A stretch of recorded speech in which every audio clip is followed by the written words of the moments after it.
Hi hello ಎಲ್ಲರಿಗೂ ನಮಸ್ಕಾರ. ನೀವೆಲ್ಲ ಚೆನ್ನಾಗಿದ್ದೀರಾ ಅನ್ನೋದು ನನ್ನ ಭಾವನೆ. ನಾವೆಲ್ಲರೂ ಕೂಡ ಚೆನ್ನಾಗಿದ್ದೀವಿ. ಇವತ್ತಿನ ವ್ಲಾಗ್ ಸ್ಟಾರ್ಟ್ ಮಾಡ್ತಿದ್ದೀನಿ. ಅದಕ್ಕಿಂತ ಮುಂಚೆ ಯಾರೆಲ್ಲ ಈ ವಿಡಿಯೋ ನೋಡ್ತಾ ಇದ್ದೀರಾ ಪ್ಲೀಸ್ ಸಬ್ಸ್ಕ್ರೈಬ್ ಆಗಿ ಪೂರ್ತಿ ವಿಡಿಯೋ ನೋಡಿ, ಲೈಕ್ ಮಾಡಿ, ಶೇರ್ ಮಾಡಿ. ಬನ್ನಿ ಇವತ್ತಿನ ವೀಡಿಯೋ ಸ್ಟಾರ್ಟ್ ಮಾಡ್ತಾಯಿದ್ದೀನಿ. ನಿಮ್ಮ ಫ್ರೆಂಡ್ಸ್ಗಳ ಜೊತೆನೂ ಶೇರ್ ಮಾಡ್ಕೊಳ್ಳಿ. ವಾಚ್ ಅವರ್ಸ್ ಇಲ್ಲ, ಹಂಗಾಗಿ ನೀವೆಲ್ಲ ಪೂರ್ತಿ ವಿಡಿಯೋ ನೋಡಿದ್ರೆ ನನಗೆ ವಾಚ್ ಅವರ್ ಕೂಡ ಆಗುತ್ತೆ ಅಂತ. ಇವತ್ತು ಉಪ್ಪಿನಕಾಯಿ ಹಾಕೋಣ ಅಂತ ಅಂದ್ಕೊಂಡಿದ್ದೀನಿ. ನಾನು ಆಲ್ರೆಡಿ ಹೆರಳಿಕಾಯಿ ಮತ್ತು ನೆಲ್ಲಿಕಾಯಿ ಅಂತಾರಲ್ಲ, ಎರಳಿಕಾಯಿ ಮತ್ತು ನೆರಳಿಕಾಯಿ ಎರಡನ್ನೂ ಕಟ್ ಮಾಡಿ ಹಾಕ್ಬಿಟ್ಟಿದ್ದೀನಿ ಉಪ್ಪಾಕಿ. ಅದು 2 ದಿವಸ ಆಗಿದೆ. 2 ದಿವಸ ಆದಮೇಲೆ ನಿಂಬೆಹಣ್ಣು ಕಟ್ ಮಾಡಿ ಹಾಕ್ತಾಯಿದ್ದೀನಿ. ನಿಂಬೆಹಣ್ಣು ಸ್ವಲ್ಪ ಉಪ್ಪಲ್ಲಿ ಬೇಗ ಬೇಯುತ್ತೆ, ಆದರೆ ಹೆರಳಿಕಾಯಿ ಬೇಯೋದು ಸ್ವಲ್ಪ ಲೇಟ್ ಆಗುತ್ತೆ. ಹಾಗಾಗಿ ಇದನ್ನು ನಾನು ಅದು ಹಾಕಿ 2 ದಿನಕ್ಕೆ ಇದನ್ನು ಹಾಕ್ತಾಯಿದ್ದೀನಿ. ಹೆರಳಿಕಾಯಿ ಉಪ್ಪಲ್ಲಿ ಸ್ವಲ್ಪ ಬೇಗ ಬೇಯೋದು ತುಂಬ ಲೇಟ್ ಆಗುತ್ತೆ. 2 ದಿವಸ ಆದರೂ ಬೇಕಾಗುತ್ತೆ. ಅದು ಒಂದು 3-4 ದಿವಸ ನಾವು ಬಿಡಬೇಕಾಗತ್ತೆ.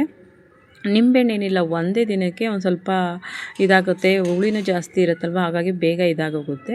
ಆದರೆ ಹೆರಳಿಕಾಯಿ ಲೇಟ್ ಆಗುತ್ತೆ. ಹಂಗಾಗಿ ನಾನು ಅದನ್ನು ಹಾಕಿ 2 ದಿವಸ ಆದಮೇಲೆ ನಿಂಬೆಹಣ್ಣು ಹಾಕ್ತಾಯಿದ್ದೀನಿ. ಹೆರಳಿಕಾಯಿ 2 ಹಾಕಿದ್ದೀನಿ, ಮತ್ತು ನೆಲ್ಲಿಕಾಯಿ ಅಂತಾರಲ್ಲ ಅದನ್ನು ಒಂದು 1/4 kg ಅಷ್ಟು ಹಾಕಿದ್ದೀನಿ.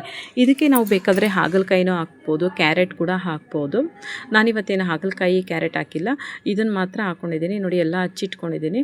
ನಾನಿವಾಗ ಇದಕ್ಕೆ 10 ನಿಂಬೆಹಣ್ಣು ಕಟ್ ಮಾಡಿ ಹಾಕ್ಕೊತಾ ಇರೋದು ಸಾಕು. ಒಂದು 15 ದಿವಸ ಬರುತ್ತೆ ನಮಗೆ ಇದು ಉಪ್ಪಿನಕಾಯಿ. ಇವತ್ತು ಇದಕ್ಕೆ ಉಪ್ಪು ಹಾಕಿ ಒಂದು 5 ದಿವಸ ಆದಮೇಲೆ ಇದಕ್ಕೆ ಮಸಾಲೆ ಹಾಕಬೇಕು. ಮಸಾಲೆ ಅಂತ ಉಪ್ಪಿನಕಾಯಿ ಮಾಡೋದು ತುಂಬಾ ಈಸಿ, ಮಸಾಲೆ ಮಾಡ್ಕೊಳ್ಳೋದು ಅಷ್ಟೇ ತುಂಬ ಈಸಿ.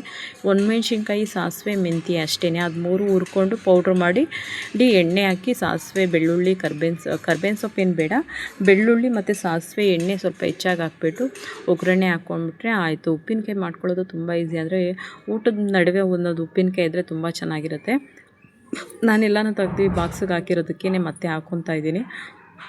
ಅಂದರೆ ಟೇಸ್ಟ್ ಕೂಡ ತುಂಬ ಚೆನ್ನಾಗಿರುತ್ತೆ. ನಮ್ಮ ಅತ್ತೆಯವ್ರು ಮಾಡಿಕೊಡ್ತಿದ್ರು ನಮ್ಗೆ. ಅವಾಗ ನಮ್ಮ ಮನೆಯವ್ರಿಗೆ ಇಷ್ಟ ಆಗ್ತಿತ್ತು ಅವ್ರು ಮಾಡಿಕೊಡೋ ಉಪ್ಪಿನಕಾಯಿ ಅಂತ ಅಂದರೆ. ಹಂಗಾಗಿ ನಾನು ನಮ್ಮ ಅತ್ತೆಯವ್ರ ಹತ್ರ ಕೇಳಿಕೊಂಡೆ. ಅವ್ರು ಹೇಗೆ ಮಾಡ್ತಿದ್ರು ಅದೇ ಥರನೇ ನಾನು ಟ್ರೈ ಮಾಡಬೇಕು ಅಂತ ಅಂದ್ಬಿಟ್ಟು ನಾನು ಟ್ರೈ ಮಾಡ್ತೀನಿ. ಆದರೆ ತುಂಬ ಚೆನ್ನಾಗೂ ಕೂಡ ಬರುತ್ತೆ. ನಮ್ಮ ಕೈಯಲ್ಲೂ ಕೂಡ ಏನು ಕೆಡೋದಿಲ್ಲ. ಒಂದೊಂದು ಸಲ ಒಬ್ಬೊಬ್ಬರು ಕೈಯಲ್ಲಿ ಉಪ್ಪಿನಕಾಯಿ ಕೆಟ್ಟೋಗುತ್ತೆ ಅಂತ ಹೇಳ್ತಾರೆ. ನಮ್ಮ ಕೈಯಲ್ಲೂ ಕೂಡ ಏನು ಕೆಡೋದಿಲ್ಲ, ತುಂಬ ಚೆನ್ನಾಗಿರುತ್ತೆ. ಟೇಸ್ಟು ಕೂಡ ಅಷ್ಟೇ ಚೆನ್ನಾಗಿರುತ್ತೆ. ಏನು ಒಂದು ಮೊಸರನ್ನಕ್ಕೆ ಒಂದು ಉಪ್ಪಿನಕಾಯಿ ಇದ್ದರೂ ಸಾಕಾಗುತ್ತೆ. ಇದು ನಾನು ಮಸಾಲೆ ನೆಕ್ಸ್ಟ್ ವೀಡಿಯೋದಲ್ಲಿ ನಿಮಗೆ ತೋರಿಸ್ತೀನಿ. ಇದು ಇನ್ನೊಂದು 5 ದಿವಸ ಆದಮೇಲೆ, 5 ದಿವಸ ಇಲ್ಲಾಂದರೆ ಇನ್ನೊಂದು 3 ದಿವಸ ಆದಮೇಲೆ ಆದ್ರೂ ನಾನು ಮಸಾಲೆ ಹಾಕ್ತೀನಿ. ಅದು ಉಪ್ಪಿನಕಾಯಿ ಹೆರಳಿಕಾಯಿ ಚೆಂದಾಗಿ ಬೆಂದ್ರೇ ಅದು ಟೇಸ್ಟ್ ಇರುತ್ತೆ. ಅದಕ್ಕೋಸ್ಕರ ನಾನು ಇನ್ನೊಂದು ದೋಸೆ ಇಟ್ಟು ರುಬ್ಬಿಡ್ತೀವಿ. ಒಂದು ದಿನ ಹಾಕ್ತಿದ್ದಂಗೆ ಹುಳಿ ಬಂದುಬಿಡುತ್ತೆ ಫ್ರೆಂಡ್ಸ್. ಒಂದು ದಿನ ಇಡ್ತಿದ್ದಂಗೆ ಒಂದೊಂದು ಸಲ ಹುಳಿ ಬಂದುಬಿಡುತ್ತೆ. ಅದರಲ್ಲಿ ಇನ್ನು ಬಿಸಿಲು ಬರ್ತಾ ಇದ್ದಿಲ್ಲ, ಬೇಗ ಹುಳಿ ಬಂದುಬಿಡುತ್ತೆ. ಅವಾಗ ನಾವು ಏನು ಮಾಡಬೇಕು ಅಂದರೆ 2 ಗ್ಲಾಸು ನೀರು ಹಾಕಿಡಬೇಕು. 2 ಗ್ಲಾಸ್ ನಾವು ನೀರು ಹಾಕಿ ಇಟ್ಟಿರೋದ್ರಿಂದ ಅದ್ರ ಮೇಲೆ ನೀರು ಬಂದಿರುತ್ತೆ. ಇವಾಗ ನೀವು ಬೆಳಗ್ಗೆ ಹಾಕಿದರೆ ಮಧ್ಯಾಹ್ನದಷ್ಟೊತ್ತಲ್ಲಿ ಮೇಲ್ಗಡೆ ನೀರು ಬಂದಿರುತ್ತೆ. ಆ ನೀರಲ್ಲಿ ಹುಳಿ ಎಲ್ಲ ಹೋಗ್ಬಿಡುತ್ತೆ. ದೋಸೆ ಇಟ್ಟು ನಿಮ್ಗೆ ಒಂದು ಸ್ವಲ್ಪನೂ ಹುಳಿ ಬರೋದಿಲ್ಲ. ಫ್ರಿಜ್ಜಲ್ಲಿ ಇಟ್ಟಿರ್ತೀರ ನೋಡಿ. ನಾನು ಇಷ್ಟು ದೊಡ್ಡ ಬಾಕ್ಸ್ ತುಂಬ ದೋಸೆ ಮಾಡಿದ್ದೆ, ದೋಸೆ ಇಟ್ಟು ರುಬ್ಬಿಟ್ಟಿದ್ದೆ. ಟೋಟಲ್ 1.5 kg ಹಾಕಿದ್ದೆ. ನಮ್ಮನೇಲಿ ಒಂದು ಕಾರ್ಯ ಇತ್ತು, ಹಂಗಾಗಿ ನಾನು ದೋಸೆನೇ ತೊಗೊಂಡೋಗೋಣ, ಬಾಕ್ಸಿಗೆ ದೋಸೆ ತೊಗೊಂಡೋಗೋಣ ಅಂದ್ಬಿಟ್ಟು 1.5 kg ಹಾಕಿದ್ದೆ. ಒಂದು ಸ್ವಲ್ಪ ಹಿಟ್ಟು ಮುಕ್ಕಿತ್ತು, ಅದಕ್ಕೆ ನಾನು ಫ್ರಿಜ್ಜಲ್ಲಿ ಇಟ್ಟರು 1 kg 1-2 ಗ್ಲಾಸ್ ನೀರು ಹಾಕಿ ಇಟ್ಟಿದ್ದೆ. ಆ ನೀರನ್ನ ತೆಗ್ದಿಟ್ಬಿಟ್ಟು ನಾವು ದೋಸೆ ಹಾಕ್ಕೊಂಡ್ರೆ ಒಂದು ಸ್ವಲ್ಪನೂ ದೋಸೆ ಇಟ್ಟು ಹುಳಿ ಬರೋದಿಲ್ಲ ಫ್ರೆಂಡ್ಸ್. ನಾನು ಯಾವಾಗಲೂ ಹಾಗೆ ಮಾಡೋದು, ಏಕೆಂದರೆ ಚೆನ್ನಾಗಿರುತ್ತೆ, ಟೇಸ್ಟಾಗಿರುತ್ತೆ ಅನ್ನೋ ಕಾರಣಕ್ಕೆ. ದೋಸೆ ಇಟ್ಟು ಹುಳಿ ಬರೋಲ್ಲ. ಹುಳಿ ಬಂದರೆ ಅದು ತಿನ್ನೋದಕ್ಕೂ ಆಗೋಲ್ಲ, ವೇಸ್ಟ್ ಆಗಿಬಿಡುತ್ತೆ. ಮತ್ತು ನಮಗೆ ಸ್ಪೆಷಲಾಗಿ ಗ್ಯಾಸ್ಟ್ರಿಕ್ ಕೂಡ ಆಗುತ್ತೆ, ಹಂಗೆ ತಿನ್ನೋದಕ್ಕೂ ಆಗೋಲ್ಲ. ನಮ್ಮ ಮನೆಯಲ್ಲೂ ಅಷ್ಟೇ, ಯಾರು ದೋಸೆ ಇಟ್ಟು ಹುಳಿ ಬಂದರೆ ತಿನ್ನೋದಿಲ್ಲ. ಅದಕ್ಕೋಸ್ಕರ ನಾನೇನು ಮಾಡ್ತೀನಿ ಅಂದರೆ ದೋಸೆ ಇಟ್ಟು ರುಬ್ಬಿ ಆ ಟಿಫನ್ದು ಏನಿದೆ ಮುಗಿದ ಮೇಲೆ ಒಂದು 2 ಗ್ಲಾಸು ನೀರು ಹಾಕಿ ಇಟ್ಬಿಡ್ತೀನಿ. ನೀವು ನೀರು ಹಾಕಿ ಇಟ್ಟು ನೋಡಿ, ಅದೇ ದೋಸೆ ಇಟ್ಟು ಮೇಲ್ಗಡೆ ಬಂದು ನೀರು ನಿಂತಿರುತ್ತೆ. ಆ ನೀರಲ್ಲಿ ಹುಳಿ ಅಂಶ ಎಲ್ಲ ಹೋಗ್ಬಿಡುತ್ತೆ. ನೀವು ಫ್ರಿಜ್ಜಲ್ಲಿಟ್ಟು ಒಂದೊಂದು ಸಲ ಹುಳಿ ಬಂದುಬಿಟ್ಟಿರುತ್ತೆ. ಈ ಥರ ಒಂದು ಸಲ ಟ್ರೈ ಮಾಡಿ ನೋಡಿ, ನಿಮಗೆ ಅದೊಂದು ಒಂದು ಸಲ ಗೊತ್ತಾಗುತ್ತೆ ಹೇಗೆ ಏನು ಅಂತ. ಒಂದು ಸಲ ಟ್ರೈ ಮಾಡಿ ನೋಡಿದ್ರೆ 2 ಗ್ಲಾಸ್ ನೀರು ಹಾಕಿಟ್ರೆ ಸಾಕು. ಅವಾಗ ಏನಾಗುತ್ತೆ ಅಂದರೆ ಹುಳಿ ಅಂಶ ಎಲ್ಲ ಹೋಗಿರುತ್ತೆ, ಮತ್ತು ದೋಸೆ ಟೇಸ್ಟು ಕೂಡ ಚೆನ್ನಾಗಿ ಬರುತ್ತೆ. ನಾನು ಯಾವಾಗಲೂ ಆದರೂ ಅಷ್ಟೇ ಫ್ರೆಂಡ್ಸ್, ಹಂಗೆ ಮಾಡೋದು. 2 ಗ್ಲಾಸ್ ನೀರು ಹಾಕಿಟ್ರೆ ಬೆಳಗ್ಗೆ ಎದ್ದು ಅಥವಾ ಮಧ್ಯಾಹ್ನ ಇನ್ನೊಂದು 2 ಅವರ್ ಬಿಟ್ಟರೆ ಮೇಲ್ಗಡೆ ನೀರು ತೇಲಿರುತ್ತೆ. ಆ ನೀರೆಲ್ಲ ಎತ್ತಾಕ್ಬಿಟ್ಟು ನಾವು ದೋಸೆ ಹಾಕ್ಕೊಬೋದು. ದೋಸೆ ಒಂದು ಸ್ವಲ್ಪನೂ ಹುಳಿ ಬರೋದಿಲ್ಲ, ಟೇಸ್ಟ್ ಕೂಡ ಅಷ್ಟೇ ಚೆನ್ನಾಗಿರುತ್ತೆ. ನೀವು ಮಸಾಲೆ ದೋಸೆ ಆದರೂ ಹಾಕ್ರಿ, ಸೆಟ್ ದೋಸೆ ಆದರೂ ಮಾಡ್ಕೊಳ್ಳಿ, ಏನು ಮಾಡಿದ್ರೂ ತುಂಬ ಚೆನ್ನಾಗಿ ಬರುತ್ತೆ. ಇವತ್ತು ಟಿಫನ್ಗೆ ಏನು ಮಾಡಬೇಕು ಅಂತ ಯೋಚನೆ ಮಾಡ್ತಾಯಿದ್ದೆ. ನನ್ನ ಮಗಳು ಅದು ಮಾಡಮ್ಮ ಇದು ಮಾಡಮ್ಮ ಅಂತಿದ್ಲು. ನಾನು ಮ್ಯಾಗಿ ಮಾಡೋಣ ಅಂತ ಅಂದ್ಕೊಂಡು ಅನ್ಹೆಲ್ದಿ ಆದ್ರೂ ಸಿಂಪಲಾಗಿ ಮ್ಯಾಗಿ ಮಾಡಿಕೊಂಡು ಮತ್ತು ಗೆಣಸು ಬಳಸ್ಕೊಂಡು ಒಂದು ಕೇಕ್ ಮಾಡ್ಕೊತಾಯಿದ್ದೆ. ಆದರೆ ನಾನು ನಿಮಗೆ ರೆಸಿಪಿ ಏನು ತೋರಿಸ್ತಾ ಇಲ್ಲ. ಗೆಣಸನ್ನ ಬೇಯಿಸಿಕ್ಕೊಬೇಕು ಫ್ರೆಂಡ್ಸ್. ಗೆಣಸನ್ನ ಬೇಯಿಸಿಕೊಂಡು ಇದು ಕೊಕೋ ಪೌಡ್ರು ಮತ್ತು ಮೈದಾ ಹಿಟ್ಟು ನಾನು ಇದನ್ನು ಎಲ್ಲ ಪೂರ್ತಿ ರೆಡಿ ಮಾಡಿ ಇಟ್ಬಿಟ್ಟಿದ್ದೀನಿ. ಇದಕ್ಕೆ ಒಂದು ಸ್ವಲ್ಪ ಉಪ್ಪು ಹಾಕ್ಕೊತಾ ಇದ್ದೀನಿ ಮತ್ತು ಶುಗರ್ ಪೌಡ್ರು, ಕೊಕ್ಕೋ ಪೌಡ್ರು ಮತ್ತು ಮೈದಾ ಹಿಟ್ಟು ನಾನು ಮಿಕ್ಸ್ ಮಾಡಿ ಇಟ್ಬಿಟ್ಟಿದ್ದೀನಿ ಫ್ರೆಂಡ್ಸ್. ಹಾಗಾಗಿ ನಿಮಗೆ ಪೂರ್ತಿ ಡೀಟೇಲಾಗಿ ನಾನು ತೋರ್ಸೋಕ್ಕಾಗೋದಿಲ್ಲ. ನಾನು ಇದು ಅಂದರೆ ನಾನು ಏನು ಮಿಕ್ಸ್ ಮಾಡಿ ಇಟ್ಟಿದ್ದೀನಿ ಕೇಕ್ದು ಪೌಡ್ರು ಅಂತಲೇ ನಾನು ಮಿಕ್ಸ್ ಮಾಡಿ ಇಟ್ಬಿಟ್ಟಿದ್ದೀನಿ. ಹಂಗಾಗಿ ನಿಮಗೆ ಪೂರ್ತಿ ಡೀಟೇಲಾಗಿ ತೋರ್ಸೋಕ್ಕಾಗ್ತಾಯಿಲ್ಲ. 2 ಬಟ್ಲು ಹಾಕ್ಕೊಂಡಿದ್ದೀನಿ ಫ್ರೆಂಡ್ಸ್. ಅದನ್ನು ಹಾಕ್ಕೊಂಡು ನಾನು ಆಯಿಲ್ಗೆ ಏನೂ ಹಾಕೋದು ಬೇಡ. ಕೇಕ್ ಅಷ್ಟು ತುಂಬ ಚೆನ್ನಾಗಿ ಬಂದಿತ್ತು. ಮತ್ತು ನಿಮಗೆ ನೆಕ್ಸ್ಟ್ ಟೈಮ್ ಬೇಕಾದ್ರೆ ರೆಸಿಪಿ ಶೇರ್ ಮಾಡ್ತೀನಿ ನೋಡಿ. ಇದು ಪಡ್ಡು ಟೈಪ್ ಕೂಡ ಮಾಡ್ಕೊಂಡಿದ್ವಿ. 2 ತುಂಬ ಚೆನ್ನಾಗಿತ್ತು. ಹ್ಯಾಪಿ ಬಿಸ್ಕೆಟ್ ಬರುತ್ತಲ್ಲ ಅದಕ್ಕಿಂತ ಚೆನ್ನಾಗಿರುತ್ತೆ ಟೇಸ್ಟು.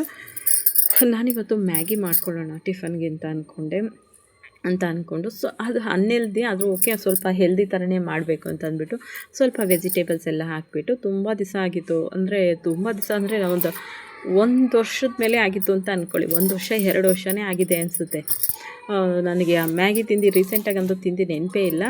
ಅದಕ್ಕೆ ಇವತ್ತೊಂದು ಸ್ವಲ್ಪ ತಿನ್ನೋಣ ಅಂತ ಅಂದ್ಬಿಟ್ಟು ಮ್ಯಾಗಿ ಮಾಡ್ಕೊತಾ ಇದ್ವಿ. ವೆಜಿಟೇಬಲ್ಸ್ ಎಲ್ಲ ಹಾಕ್ಬಿಟ್ಟು ಮ್ಯಾಗಿ. ಆದರೂ ಅದು ಅನ್ಹೆಲ್ದಿ ಇದ್ರೂ ತುಂಬ ಟೇಸ್ಟ್ ಇರುತ್ತೆ ಫ್ರೆಂಡ್ಸ್. ಇದು ಏನೋ ತಿಂತಿದ್ರೆ ನಮಗೂ ತಿನ್ನಬೇಕು ಅಂತ ಅನಿಸ್ತಾ ಇರುತ್ತೆ. ಆದರೆ ನಮ್ಮ ಮನೇಲಿ ನಾವು ಯಾವತ್ತೂ ತರೋದಿಲ್ಲ. ಎಲ್ಲ ರೇಷನ್ನಲ್ಲಿ ಅದೊಂದು ಇರಲಿ ಅನ್ನೋ ಥರ ನಾವೇನು ಕಂಪಲ್ಸರಿ ಅದನ್ನು ಇದೇ ಮಾಡೋದಿಲ್ಲ.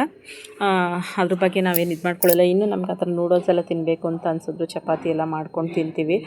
ಯಾಕೆಂದರೆ ಗೊತ್ತಿದ್ದು ಯಾರು ತಿನ್ನೋಕೆ ಹೋಗ್ತಾರೆ ಅಲ್ವಾ. ಅದಕ್ಕೆ ನಾವು ಯಾರೂ ತಿನ್ನೋದಿಲ್ಲ. ಮತ್ತು ನನ್ನ ಮಗಳೂ ಕೂಡ ತಿನ್ನೋದಿಲ್ಲ. ಅದೆಲ್ಲ ತಿನ್ನೋಕೆ ಅವಳು ಇಷ್ಟನೂ ಪಡೋದಿಲ್ಲ. ಮತ್ತು ಅವಳಿಗೆ ಏನಾದರೂ ಬೇಕಂದರೆ ನಮ್ಮನ್ನೇ ಕೇಳ್ತಾಳೆ ಮನೇಲಿ ಅಷ್ಟೇ. ಅಮ್ಮ ನನಗಿಂಥದ್ದು ಬೇಕು ಮಾಡಿಕೊಡಿ ಅಂತ ಅಂದ್ಬಿಟ್ಟು. ಅಷ್ಟೇ ಅಲ್ವಾ ಫ್ರೆಂಡ್ಸ್, ಮಕ್ಕಳು ಏನು ಕೇಳ್ತಾರೆ ಅದು ಮಾಡ್ಕೊಡೋದು ಅಷ್ಟೇ ಅಲ್ವಾ. ಇವಾಗಲೂ ಅವಳೇನು ಮ್ಯಾಗಿ ಮಾಡಿಕೊಡಿ ಅಂತ ಅವಳು ಕೇಳೂ ಇಲ್ಲ. ನಾನು ಹಂಗೆ ಹಾಲು ತರಕ್ಕೆ ಹೋದಾಗ ಮ್ಯಾಗಿ ಮಾಡೋಣ ಅಂತ ಅಂದ್ಬಿಟ್ಟು ಈ ಬಟಾಣಿ ಸೀಸನಲ್ಲಿ ಮ್ಯಾಗಿ ಮಾಡಿದ್ರೆ ಸ್ವಲ್ಪ ಚೆನ್ನಾಗಿರುತ್ತೆ ಅಂತ ಅಂದ್ಬಿಟ್ಟು ನಾನು ತಂದಿದ್ದಷ್ಟೇ. ಅಂದರೆ ತುಂಬ ಟೇಸ್ಟಾಗೂ ಕೂಡ ಇತ್ತು. ಸಂಡೇ ಅಂತ ಅಂದ್ಬಿಟ್ಟು ಇವಾಗ ಬೆಳಗಿನ ಟಿಫನ್ಗೆ ಮ್ಯಾಗಿ ಆಯಿತು. ಮಧ್ಯಾಹ್ನಕ್ಕೆ ಬೇರೆ ಏನಾದರೂ ಅಡುಗೆ ಮಾಡಬೇಕು. ಅಡುಗೆಗೆಲ್ಲ ರೆಡಿ ಮಾಡ್ಕೊಬೇಕು ಇವಾಗ. ಇನ್ನೇನು ಕೆಲಸ ನಮ್ಮದಂತೂ ಒಂದಾದರೆ ಒಂದು ಅಡುಗೆಗೆ ಚಿಕನ್ ಸಾಂಬಾರು ಮಾಡಿ ಮುದ್ದೆ ಮಾಡ್ತಾಯಿದ್ದೀನಿ. ಅದನ್ನೆಲ್ಲ ರೆಡಿ ಮಾಡಿಕೊಂಡು ಊಟ ಮುಗಿಸ್ಕೊಂಡು ಬರ್ತೀನಿ. ಊಟ ಎಲ್ಲರಿಗೂ ಊಟ ಕೊಟ್ಬಿಟ್ಟು ಅಂದರೆ ಬೇಗ ಮ್ಯಾಗಿ ಜೊತೆನೇ ನಾನು ಬೇಗ ಅಡುಗೆ ಮಾಡ್ಕೊಂಡ್ಬಿಡ್ತೀನಿ ಫ್ರೆಂಡ್ಸ್. ಅಡುಗೆ ಮನೆಯಲ್ಲೇ ನನಗೆ ತುಂಬ ಹೊತ್ತಿರೋದಿಲ್ಲ.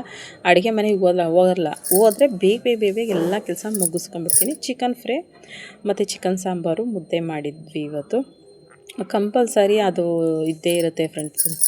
ಎಲ್ಲರಿಗೂ ಊಟ ಕೊಟ್ಬಿಟ್ಟು ನಾನು ಊಟ ಮಾಡ್ಕೊಂಡ್ಬಿಟ್ಟು ಬೇರೆ ಕೆಲಸ ಮಾಡೋಣ ಅಂತ ಅಂದ್ಕೊಂಡು ಮಾಡ್ತಾಯಿದ್ದೆ. ಯಾರೆಲ್ಲ ಪೂರ್ತಿ ವಿಡಿಯೋ ನೋಡಿಲ್ಲ ಅಂದರೆ ಮತ್ತೊಂದು ಸಲ ಪೂರ್ತಿ ವಿಡಿಯೋ ನೋಡಿ ಫ್ರೆಂಡ್ಸ್. ವಿಡಿಯೋ ನೋಡೋದ್ರಿಂದ ನನಗೂ ಸ್ವಲ್ಪ ವಾಚವರ್ ಆಗುತ್ತೆ. ನಾನು ಊಟನೂ ಮುಗಿಸ್ಕೊಬಂದು ನಿಮ್ಮ ಜೊತೆ ಮಾತಾಡ್ತಾಯಿದ್ದೀನಿ. ನನಗೂ ವಾಚವರ್ ಆಗುತ್ತೆ. Thank you friends. Thank you for the watching. Bye.